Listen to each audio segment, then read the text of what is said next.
ഇന്നത്തെ നമ്മുടെ വീഡിയോ എന്ന് പറയുന്നത് proof of work energy theorem ആണ്. അതിനകത്തുള്ള ഒരു എം മാസമുള്ളൊരു ബോഡി കൺസിഡർ ചെയ്യുക.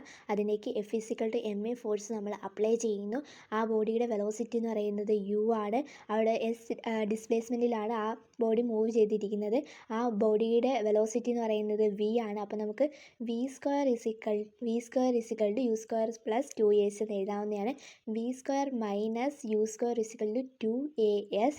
ഇതിനെ ഹാഫ് എം വെച്ച് എല്ലാ സ്ഥലത്തും മൾട്ടിപ്ലൈ ചെയ്യുക. Multiplied with half M V square minus half M U square is equal to half into M 2as എന്ന് എഴുതാവുന്നതാണ്. ആ 2ഉം 2 എന്ന് കട്ട് ചെയ്ത് പോകുന്നു. അപ്പോൾ half V square minus half U square is equal to MAS എന്ന് എഴുതാവുന്നതാണ്. ഇതിൻ്റെ പാർട്ട് 2ൻ്റെ ലിങ്കിൽ ഡിസ്ക്രിപ്ഷൻ ബോക്സിലോ കമൻറ്റ് ബോക്സിലോ ഇട്ടേക്കാം.